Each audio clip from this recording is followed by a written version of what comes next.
Bonjour à tous. Le premier robotaxi au monde sera peut-être made in France. On attendait Google, on attendait Tesla et finalement on a eu Navia, une start-up française qui a présenté il y a 2 semaines un véhicule appelé Autonomous Cab. Bonjour Christophe Sapé. Bonjour. Navia, l'entreprise que vous présidez, avait déjà une navette autonome qui circule dans plusieurs pays. Quelle est la différence entre faire une navette et faire un taxi sans chauffeur ? Alors, une navette autonome, c'est plus un véhicule qui est un peu plus grand, en général, qui a une capacité de transport de l'ordre à 10 à 15 personnes. Aujourd'hui, notre véhicule roulait à une vitesse relativement mesurée, puisqu'on est de l'ordre de 20 km/h ou 25 km/h. Et si vous voulez, les navettes autonomes, souvent, sont utilisées un peu comme un système de bus sur une ligne qui est toujours à un point B. Qui est toujours si vous voulez, un trajet qu'on connaît, qui est répété à l'infini par ces véhicules, avec une intelligence, la possibilité effectivement d'interagir avec leur environnement, gérer les obstacles, ainsi de suite. Là, dans le concept du robot-taxi, c'est le même type de concept, mais élargi à n'importe quel point. On va pouvoir aller de n'importe quel point A à n'importe quel point B. Donc votre véhicule, il circulera n'importe où en ville, sur l'autoroute, il ira partout ? Plutôt sur les villes, puisque la spécificité de ce type de véhicule, c'est de faire des nouveaux systèmes de mobilité pour les grands centres urbains. Et notre univers, c'est véritablement le transport de personnes à l'intérieur de ces grands centres urbains. Donc on va se concentrer sur ce type si vous voulez, de secteur. Et pour cela, pour que le véhicule soit véritablement autonome, il faut utiliser ce qu'on appelle des systèmes de mapping ou de cartographie extrêmement sophistiqués.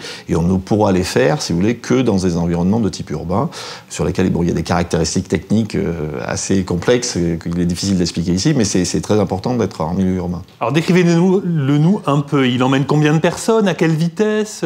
Comment il fonctionne ? L'autre caractéristique effectivement d'Autonome Cab, c'est d'aller beaucoup plus vite pour être capable de s'insérer de manière complètement fluide. Il ne peut pas rester à 25 km/h. Voilà, donc du coup, vitesse de trafic de l'ordre de 50 à 70 km/h, ce qu'on rencontre comme vitesse dans les grands centres urbains. On peut aller même jusqu'à 90 km/h, mais pour le moment, on va expérimenter de manière réelle le véhicule dans ces ordres de vitesse, 50 à 70 km/h. Il peut transporter 6 personnes dans un environnement de convivialité important, donc 2 fois 3 personnes qui sont face à face. Alors pourquoi 6 personnes ? Parce que, si vous voulez, comme on a supprimé, c'est ça l'important aussi dans ce robotaxi, c'est qu'il n'y a pas de volant, il n'y a pas de pédale. Il n'y a rien, il n'y a aucun emplacement pour le chauffeur. C'est, comme on dit, fully autonomous, complètement autonome. Tout à fait. Donc ça, c'est aussi la grande caractéristique de ce véhicule. Et ça fait qu'effectivement, on peut utiliser son espace et son temps pour d'autres choses. Donc effectivement, l'espace, on est face à face, on peut se parler, on peut faire autre chose, utiliser ces applications, on va pouvoir interagir avec peut-être l'extérieur, avoir des présentations, par exemple des monuments au bord desquels on passe, acheter ses places de spectacle.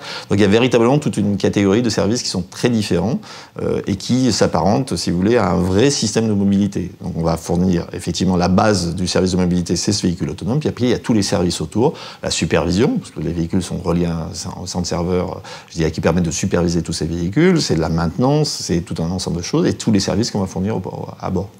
Et ça coûte combien ? Parce qu'on imagine qu'il y a un nombre de capteurs incroyable, que c'est pas la voiture de Monsieur Tout-le-Monde, visiblement. Alors, le véhicule que nous allons présenter est certainement le véhicule le plus sophistiqué au monde. Donc on a utilisé toutes les technologies disponibles sur le marché, donc ce qu'on appelle des lidars, des caméras, laser, des radars, tout ça, parce qu'on ne doit plus faire un choix, si vous voulez, sur quel est le type de technologie qu'on va mettre, parce que vous savez, il y a des querelles de clochers, il y en a qui disent que les caméras c'est mieux, que les lidars les autres. Et en fait, nous, on a fait le choix, on a dit, de toute façon, pour qu'on soit sûr de pouvoir faire un véhicule autonome, il faut tout mettre à bord. Ça coûte atrocement cher de mettre tout à bord. Alors, effectivement, votre véhicule, il coûte combien ? Alors, le véhicule va coûter du même prix que la navette autonome, ce qui est un peu paradoxal, puisqu'il est plus petit, mais c'est 260 000 € à peu près le prix de vente, parce qu'on l'a bardé de technologie. Alors plus, effectivement, on ira dans le temps et plus on vendra un nombre important de véhicules, je dirais, plus les prix baisseront, mais c'est un peu difficile de savoir exactement à quelle date. Mais surtout, ce qui est important, c'est que le prix du véhicule n'est pas forcément le critère le plus important.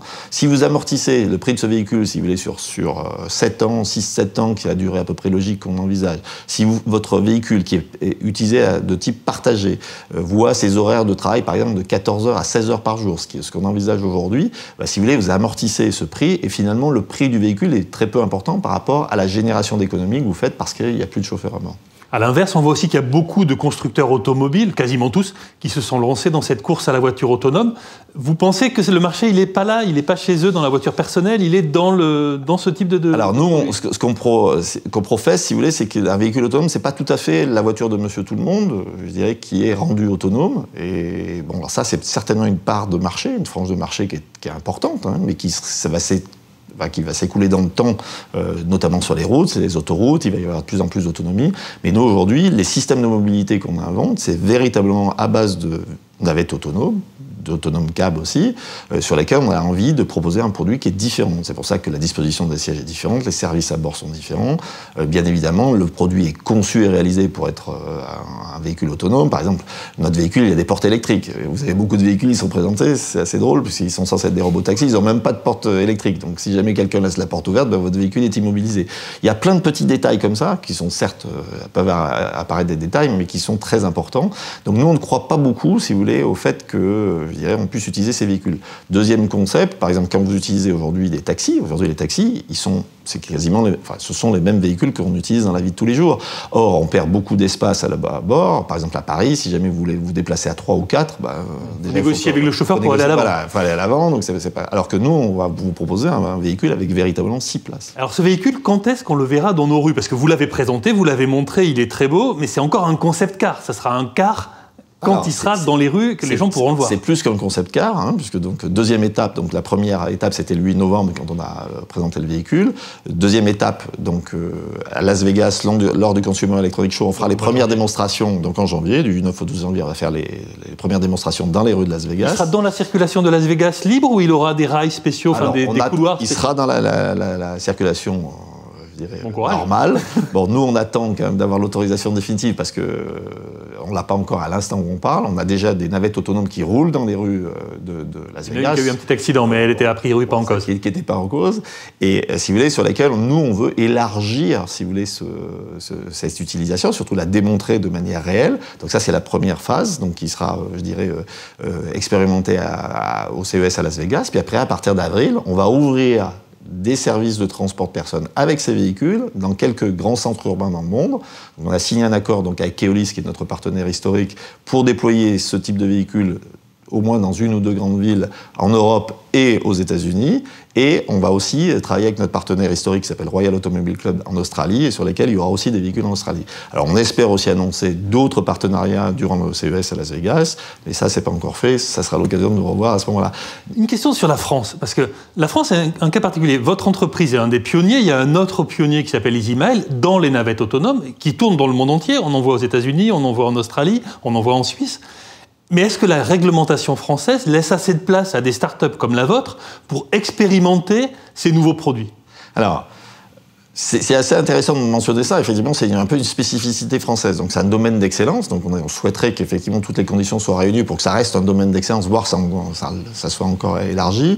Bon, maintenant, il faut quand même voir que sur ce type de véhicule, si vous voulez, le marché il est mondial. Et un peu à l'instar d'une multinationale qui fait que plus beaucoup de son chiffre d'affaires en France, nous on a la même ambition, si vous voulez, c'est se déployer partout dans le monde. Donc, bien évidemment, on souhaiterait que dans notre pays d'origine, on puisse effectivement mettre en place des expérimentations. C'est quand même le cas. Aujourd'hui, en Europe, la France est très en avance. Non, on fait déjà des expérimentations à Lyon avec Navly, on a les expérimentations sur l'esplanade de la Défense, EasyMile a plusieurs expérimentations qui ont aussi lieu en France. Donc, on a quand même un cadre réglementaire qui le permet. Donc, à votre avis, le taxi en France, on le verra quand ? Donnez-nous une date, on verra, on se prend rendez-vous et puis on se retrouve là. On pense qu'en termes d'expérimentation, en tout cas, alors pourquoi je vais revenir sur l'expérimentation? Je pense qu'en expérimentation, on verra à partir d'avril, mai, juin l'année prochaine. Alors maintenant, après, pour le droit de rouler véritablement sans personne à bord, là, il faut une modification de la réglementation, mais au niveau mondial. Là, il ne faut pas Il y a encore du chemin à faire. Il y a du chemin à faire, mais c'est tout aussi bien vrai en France qu'aux États-Unis. Aux États-Unis, vous n'avez pas plus de droit de faire circuler un véhicule sans personne à bord. Donc, il faut attendre que cette réglementation, qui est la Convention internationale de Vienne, évolue. Ça prendra un certain temps. Aujourd'hui, ce qu'on sait, c'est que notre business plan, il est déjà assis simplement sur la fourniture de véhicules, parce que nous sommes, avec EasyMile, les seuls à vendre des véhicules autonomes dans le monde. Nous, on est le seul, en plus, à vendre un robot-taxi.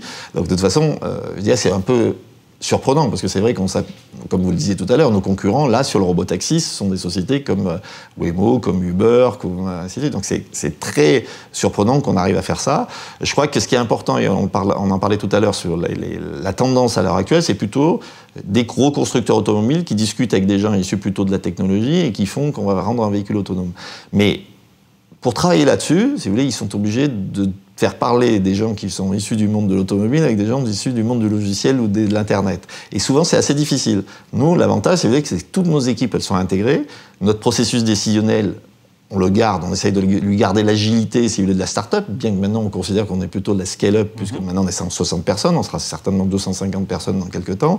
Et donc, si vous voulez, c'est important de dire qu'avec cette capacité de décision très rapide, avec les moyens financiers qu'on a pu collecter, on est capable d'avancer très vite. Et c'est un peu ça notre challenge. Si vous avancez très vite, rendez-vous au printemps prochain pour voir votre taxi peut-être dans les rues françaises. J'espère bien vous accueillir à bord, en tout cas. Merci beaucoup. Merci.